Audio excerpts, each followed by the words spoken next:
Aujourd'hui, dans Temps Libre, je reçois au Salon du W Joël Vincent, délégué à la culture à Nîmes Métropole et maire de Saint-Gervasy, et Stéphane Cochoyan, directeur artistique du Festival de Jazz.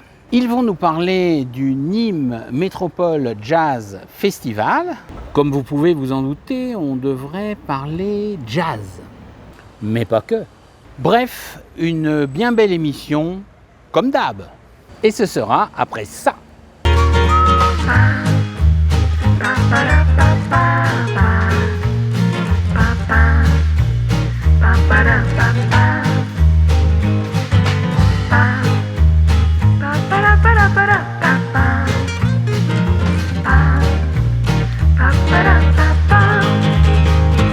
Salut à toutes et à tous. Bonjour Joël. Bonjour. Bonjour Stéphane. Bonjour Richard. Bonjour Joël. Monsieur Cochoyan. Ok, c'est quoi cette histoire? Depuis que tu rencontres directement Emmanuel Macron, attends, faut faire attention. Ah non, il faut rester ce qu'on est, c'est Stéphane. Oui, voilà, c'est ça. Bon, très heureux de vous accueillir quand même et de parler de ce 16e Nîmes Métropole Jazz Festival. J'y suis arrivé, on dirait que le nom il est à l'envers, hein. T'as vu? Pourquoi on n'a pas dit le Festival de Jazz de Nîmes Métropole, c'était plus, non?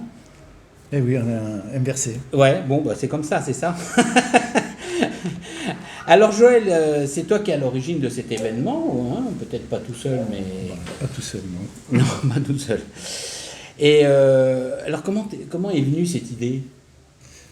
Mais tout simplement, à l'époque où on a construit l'agglo, si on peut dire, la compétence culture a été prise pour Paloma notamment. Oui. Mais dans le cadre de la préparation de la construction de Paloma, il y a eu des études de fait sur la culture, sur l'agglomération. Ouais. Et en fait, on s'est aperçu que ce serait bien de faire quelque chose qui fasse intervenir toutes les communes dans un projet commun.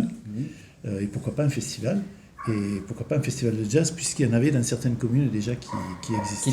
Oui, d'accord, donc ça a été réuni. Oui, parce qu'il faut dire que tu t'occupes aussi de Paloma, hein, c'est dans tes compétences, ça, si j'ai bien compris. Oui, c'est un grand plaisir. Voilà, on en parlera tout à l'heure d'ailleurs.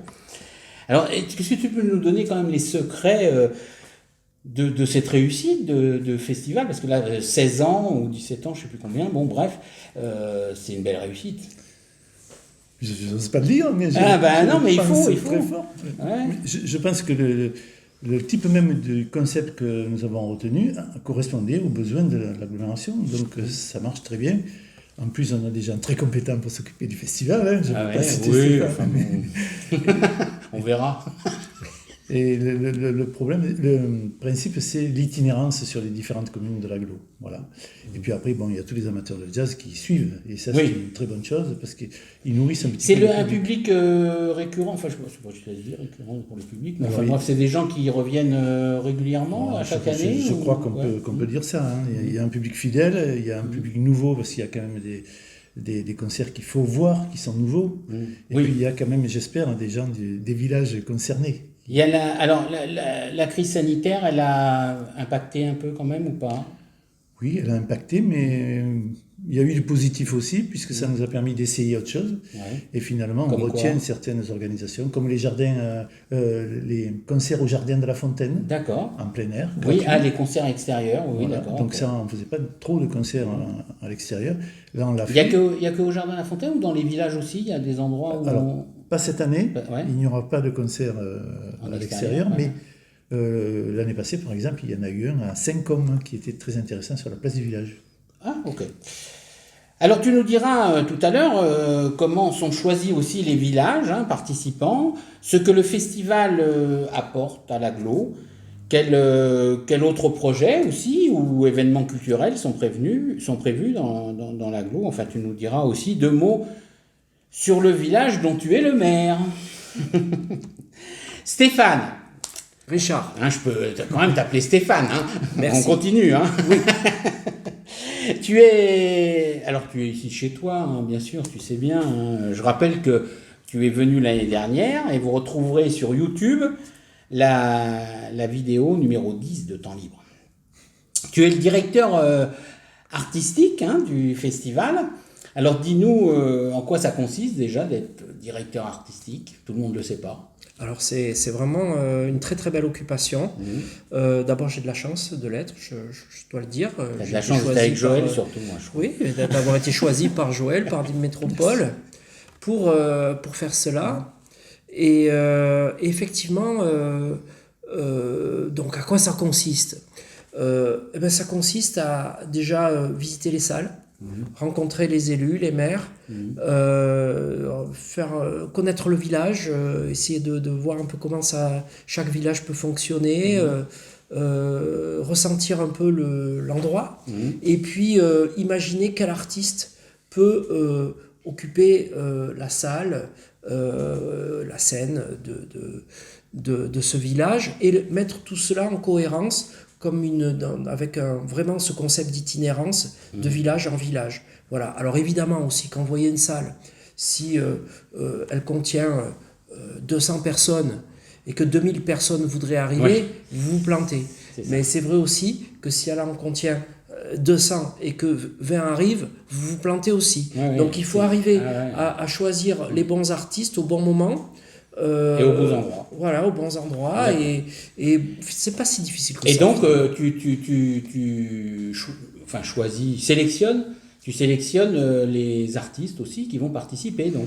Alors, oui, mais le terme de sélection, c'est fort, je trouve.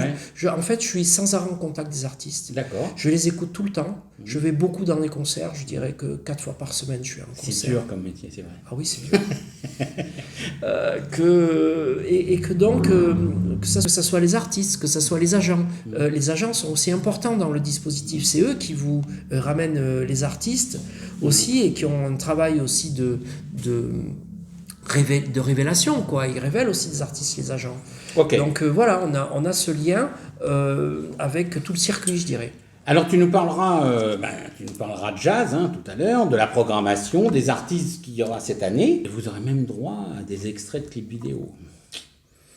Franck Proust, le président de Nîmes Métropole, a dit quelques mots à notre micro. On va l'écouter. Je suis avec Franck Proust, président de Nîmes Métropole. Alors le festival repart après cette crise sanitaire. Oui, mais bon, c'est la 16e édition, effectivement, ce soir, avec une première extraordinaire. Néanmoins, cette particularité du Nîmes Métropole Jazz Festival, c'est qu'il ne s'est jamais arrêté, même pendant la crise Covid. Il a eu lieu en 2020, 2021. On s'est adapté parce que, bien entendu, il y avait moins d'artistes étrangers, mais on a toujours tenu à ce que la prestation soit là. Alors ce soir, effectivement, cette édition 2022 est caractérisée par le retour des artistes étrangers et puis une proportion féminine assez intéressante, et surtout avec des types de jazz complètement différents. Et ça fait 16 ans ou 17 ans, parce que si on compte la période Covid, et vous étiez là au départ. Oui, c'est vrai, avec Joël Vincent. Et donc, c'est une histoire qui s'est construite au fil de l'eau et au fil de la construction de l'agglomération aussi. En tout cas, aujourd'hui, c'est un des plus beaux festivals d'Europe et un des moins chers aussi, puisque beaucoup de spectacles sont gratuits et avec une accessibilité financière hors du commun. Aussi. Et qui irrigue pas mal de communes de l'agglomération. 3-4 concerts pendant un mois. Voilà, je crois qu'il y en a pour tous les goûts. Super, merci. Merci à vous. Alors pour ceux qui ne le savent pas encore, vous retrouverez nos vidéos sur les réseaux sociaux, Facebook et YouTube, sur le compte Temps Libre. J'en profite pour rappeler que nous avons 2 programmes, une émission, Temps Libre l'émission, comme aujourd'hui, en plateau, ça fait bien ça. Temps Libre reportage, un format de 10 minutes, tourné plutôt en direct, lors d'événements divers comme des vernissages ou d'autres événements. Bon, voilà. Toutes ces émissions sont réalisées bénévolement, mais nous avons une cagnotte Litchi, litchi.com. Alors vous qui rêvez de nous aider par vos quelques dons, allez sur litchi.com, dans la recherche des cagnottes, tapez Nîmes Temps Libre et vous arrivez sur notre page avec votre carte bancaire. C'est simple, sécurisé et vous donnez ce que vous voulez. Tout est dit, place à nos invités.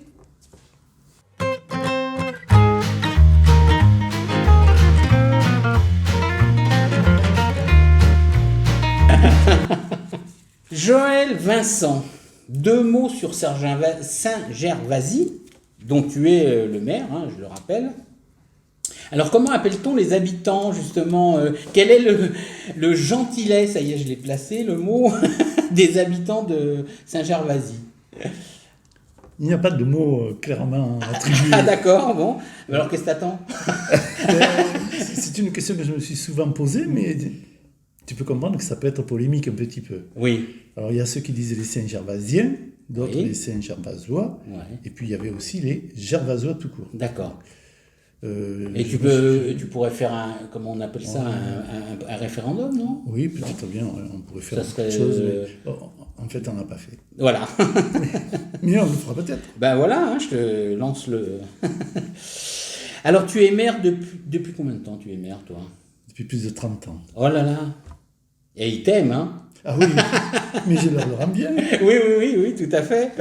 Et alors, et dans ces 30 ans, de quoi es-tu le plus fier, si on peut trouver, je sais pas, quelque chose que tu as fait? Je suis arrivé à un moment où le village commençait à s'agrandir, Oui, avec oui. les fameux lotissements qui sont arrivés à cette époque-là. D'accord. Donc il y en a eu quelques-uns, mais des petits lotissements qui sont restés bien gentils, bien propres, etc. Donc C'est combien d'habitants à intéressant. peu près chez Saint-Gervais? On vient de passer les 2000 habitants. Ouais, Donc ça ne fait pas beaucoup encore, Oui, c'est encore un petit village. On souhaitait rester un petit village, mais on souhaitait s'épanouir aussi pour pouvoir au moins garder nos enfants sur place. On a été longtemps un village jeune, avec beaucoup d'enfants. Il y a un peu moins d'enfants maintenant. Ça, Parce que c'est beaucoup de propriétaires, je suppose. voilà, Non? les gens s'installent. Et puis, Je- puis voilà. Oui, mais il y a tout plein de phénomènes qui se mêlent là, notamment le prix des maisons. Oui. Les jeunes ne peuvent plus trop acheter Oui, des c'est maisons. pour ça que je te dis ça. Quand c'est il y a plutôt trop les de retraités. propriétaires, voilà, les gens vieillissent, font plus d'enfants. C'est ça. Alors que s'il y a des locataires, il y a un turnover, non? Tout à fait, exactement. Voilà. ouais. Hein, je vais t'assister. Hein. Ça y est, j'ai trouvé. Bon, alors quels sont les futurs projets quand même? Là, tu as des choses dans les tuyaux? On a fait pas mal de choses. Et là, actuellement, on a travaillé sur le développement économique. Donc, notre parking d'entrée de village là, qui est à côté du foyer socioculturel, d'ailleurs, Ouais. et à côté des commerces, est propre maintenant, et il est attirant, et c'est une très bonne chose. D'accord. Et pour le foyer socioculturel, et pour les commerces.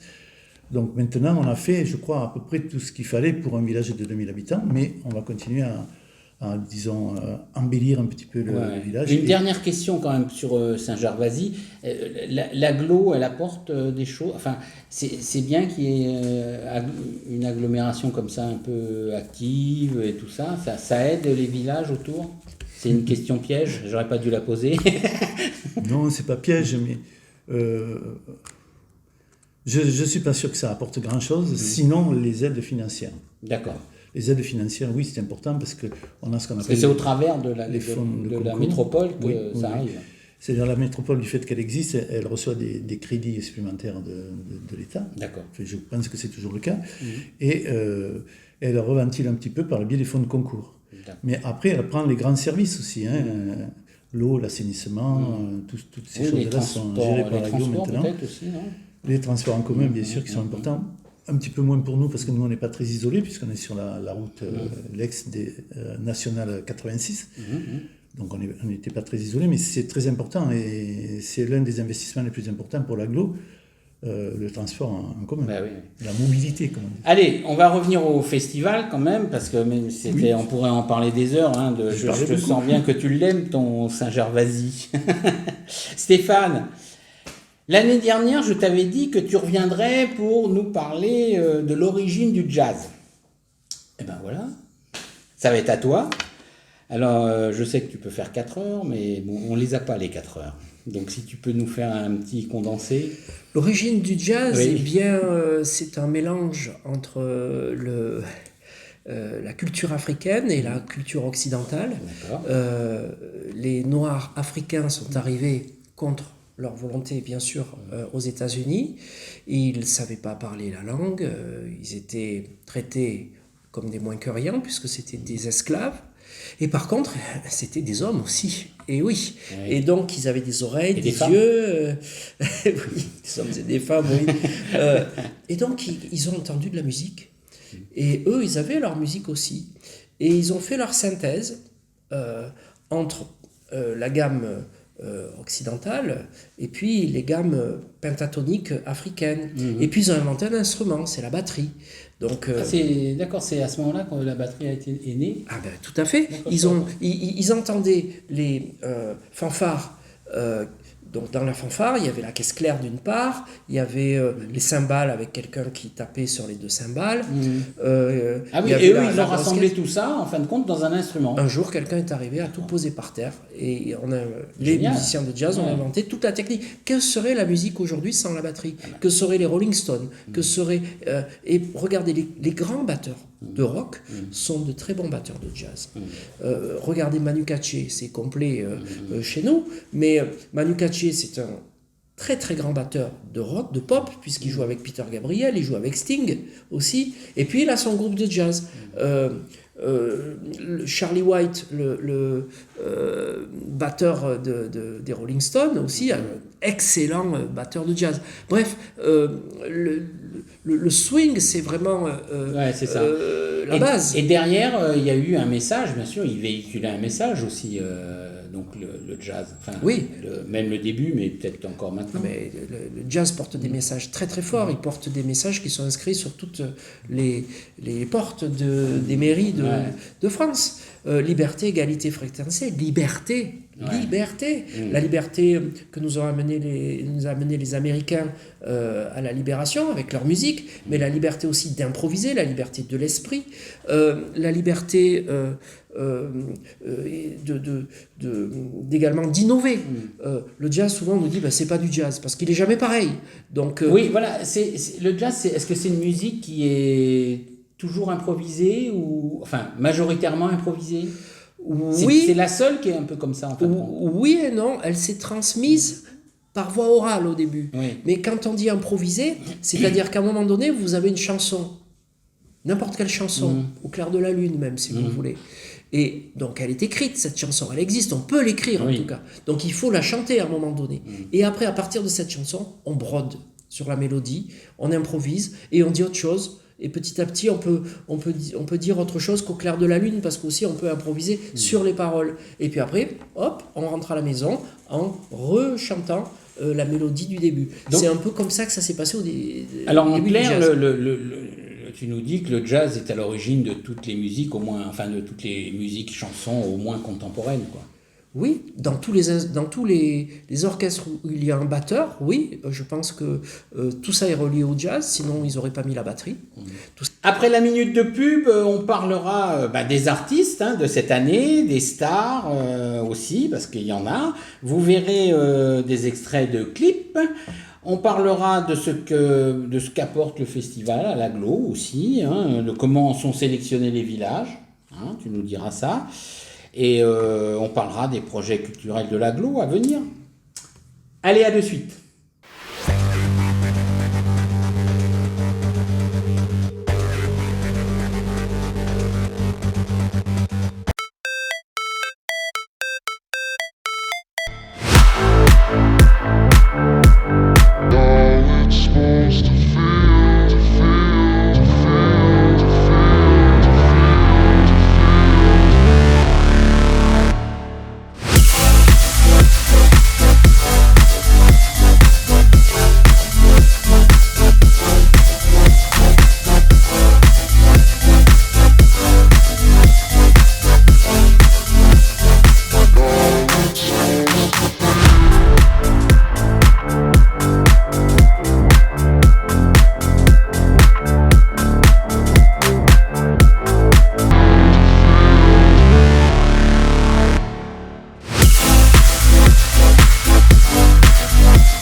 Joël, alors quelle plus-value apporte le festival à l'Aglo ? J'espère qu'il y a effectivement une plus-value. Ouais. Le but, c'était d'apporter de la culture dans les petits villages qui ont du mal à mettre en place une programmation. Oui. C'est très difficile pour avoir un public local dans une salle si on est tout petit. Donc, oui, tu sais de quoi tu parles. Voilà, l'agglo peut amener des spectacles intéressants dans les toutes petites communes. Et c'est, pour nous, petites communes, on le vit comme un sacré avantage. Ben oui. Voilà. Alors comment, justement, sont sélectionnés les villages pour participer? Comment ça se passe? C'est toujours un peu les mêmes ou Non, comment non, ça... au contraire, c'est pratiquement tous les villages, on passe à leur tour dans la programmation de l'année, quoi. D'accord, ouais. Donc il y a la moitié des communes, pratiquement un petit peu moins quand même, une année. L'année d'après, ce sont les autres, en sachant qu'on garde des grandes jauges pour chacune des années. Oui, voilà, parce que j'allais dire, toutes les communes ne sont pas égales sur ça. Justement, tu parlais des petits villages, ils n'ont pas toujours les moyens aussi de recevoir. Enfin, pas les moyens, mais l'endroit, tout simplement, des fois. Exactement. Alors, pour les petits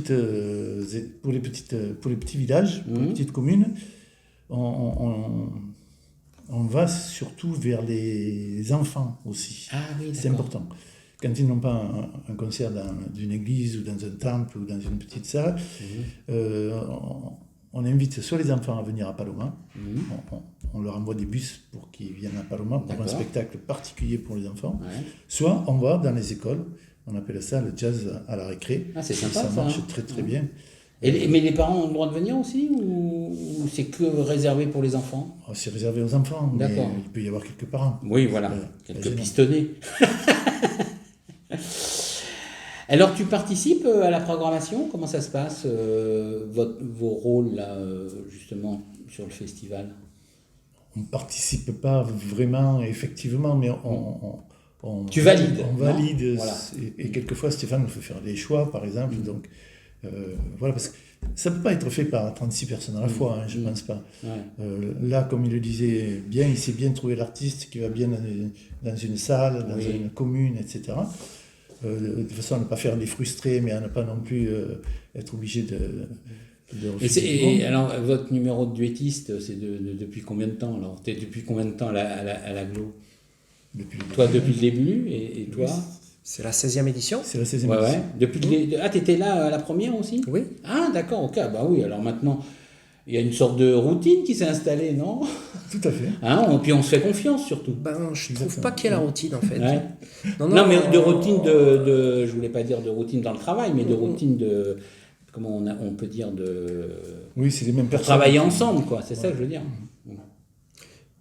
Oui, tu voulais ajouter? Non. non, c'est parfait. Non, la routine, non, parce que ça change tout le temps. Oui, bien sûr. Alors justement, quelles sont, dis-nous, les têtes d'affiche cette année, les stars? Enfin, bon, tu vas pas nous dire qu'il y a que eux, mais c'est quand même important parce que c'est aussi ceux qui font déplacer le plus de public, souvent. Alors, en fait, ça s'équilibre sur un mois. Donc, tu as toujours une soirée d'ouverture pour un festival, c'est important, une soirée de clôture. Donc ça fait 2 événements. Ouais. Il y avait Natalia Hemkin pour l'ouverture, qui a mis le feu au Jardin Fontaine. Vous avez eu un petit reportage que j'ai fait d'ailleurs. Et puis on a Manu Katché à la fin du mois d'octobre, qui est complet, à l'Anglade. Bon, et puis donc chaque semaine, il y a une tête d'affiche, il faut le dire, les plus grands musiciens de jazz du monde sont sur le territoire.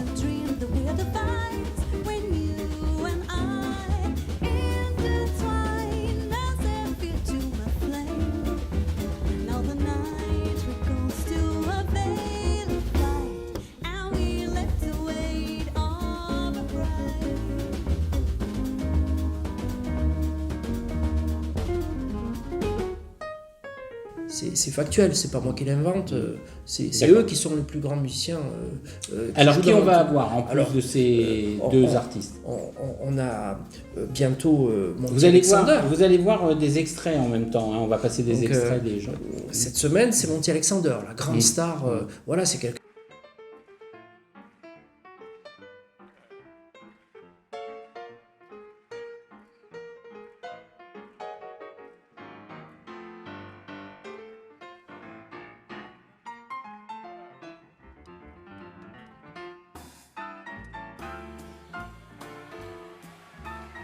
quelqu'un qui a joué avec Frank Sinatra, qui a joué avec tous les plus grands musiciens de jazz comme Milt Jackson ou Dizzy Gillespie, et qui lui fait partie des sommités. On a également comme immense star la semaine d'après Richard Bona, et il a des origines jamaïcaines, donc il met de la Jamaïque dans son jazz.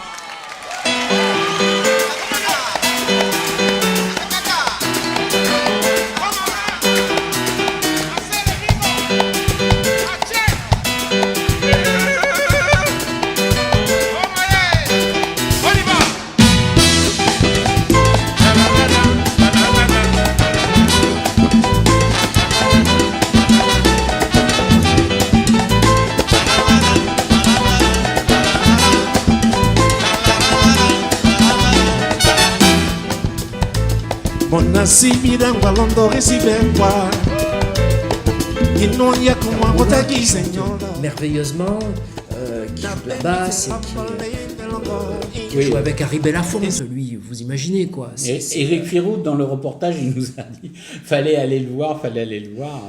Ce sont des très grandes stars. On a eu Youssouna qui a joué au début du festival, qui est c'est une superstar du jazz vocal. Et autour de ces piliers, de ces valeurs intemporelles, quoi, on a des découvertes. Be wise, be smart, behave, my heart. Don't upset your card when he's so close. Be soft, be sweet, but be discreet. Don't go off your beat. He's too close for comfort. Too close Ça me for tient comfort. particulièrement. Donc en général, les plus grandes stars elles jouent dans les salles qu'on a comme les plus grandes les salles. grandes salles, oui, Et bien puis, sûr. Forcément. et alors attention, les découvertes qu'on a là, cette année en particulier, c'est pas des tout jeunes premiers qu'on n'a jamais entendus, etc. C'est des gens qui sont déjà très très bien repérés sur la scène internationale, qui sont déjà très très bien repérés à New York, et qu'on va enfin nous pouvoir inviter ici, et dont ça sera les premiers. Et alors, il y a une sorte de suivi un peu, c'est-à-dire qu'il y a des artistes qui reviennent. Enfin, bon, le but, c'est pas de faire revenir toujours les mêmes aussi, hein, c'est pareil. Mais il y en a qui reviennent dans ces 16 années quand même. Il y en a qui sont venus plusieurs fois. Oui, c'est très important ça. C'est ce qu'on appelle la fidélité. Ouais. Donc, il y a deux aspects. C'est une date, enfin, pour eux aussi, il faut quand même le dire, il y a quand même des festivals comme ça qui marquent. On parle des Grandes Charrues, on parle dans d'autres domaines, hein, je parle. Mais là, est-ce que le festival de Nîmes, du jazz de Nîmes, là, ça marque quand même Ils adorent parce qu'ils connaissent aussi, si tu veux, tu parles des vieilles charrues. Bon, très bien. Des écrans partout. Du monde partout, et puis alors l'empreinte écologique, n'en parlons pas.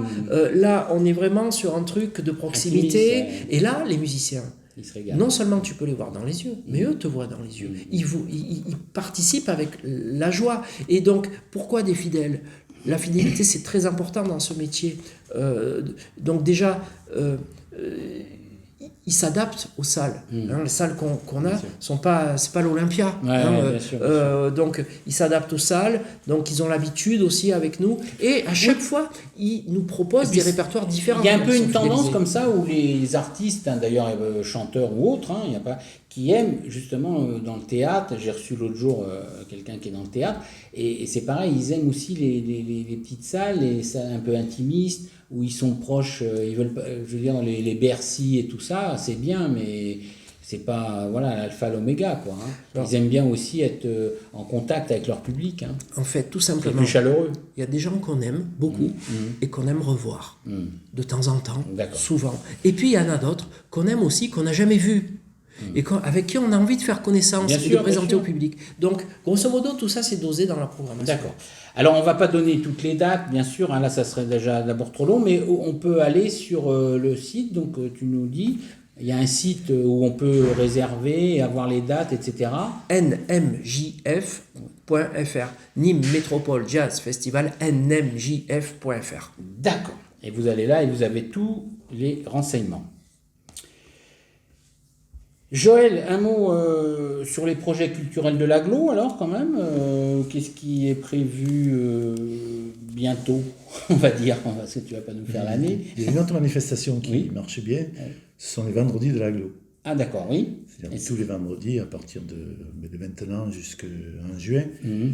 il y aura un... Jusqu'en juin, c'est toute l'année Oui, alors. toute l'année. Ah d'accord, ok. Ah, Fait oui, pas oui. tout- Sauf l'été, quoi. Ça arrête- Oui, ça oui, arrête en enfin, juin, je veux dire, c'est quand même donc très long, tous les vendredis. Alors, qu'est-ce Oui, qui se passe? quasiment, hein, parce que s'il y a une Oui. fête ou s'il y a la feria, Oui, par exemple, oui, bien ces sûr. jours-là, il n'y a pas de... Mais alors, ça consiste en quoi, ces vendredis? Mais c'est surtout du théâtre, Mhm.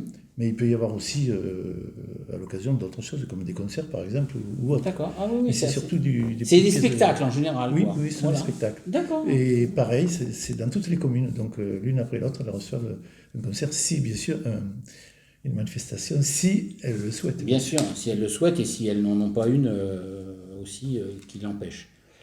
Alors, on l'a dit tout à l'heure, tu t'occupes aussi de Paloma. Oui. Hein, quel est ton rôle là par contre? Je suis le président du conseil d'administration. Voilà, ah oui, c'est sérieux là. Déjà, le titre en impose. Oui, mais- bon, l'encadrement de Paloma, là, le directeur et toute son équipe sont formidables. Voilà. Donc, Ils n'ont pas besoin de toi. C'est ça que tu es en train de nous dire. Il est d'une humilité, il est incroyable.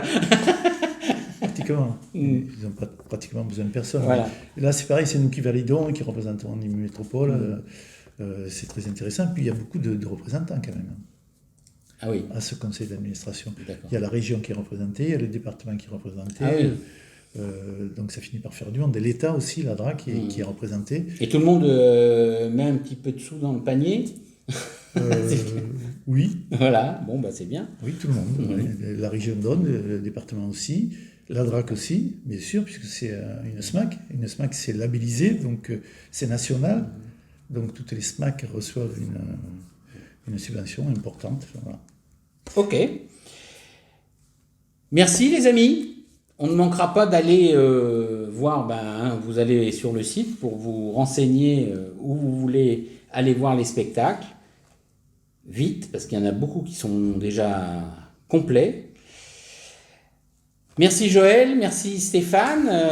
Vous êtes toujours les bienvenus. Hein, Merci si à toi. Tu n'hésites pas si tu as des choses à faire, un message à faire passer, etc. Bon festival. Vous retrouvez leur actualité aussi aux uns comme aux autres sur notre groupe Facebook Temps Libre. Merci de nous suivre. Pensez à partager cette vidéo. Profitez bien de votre temps libre. Salut!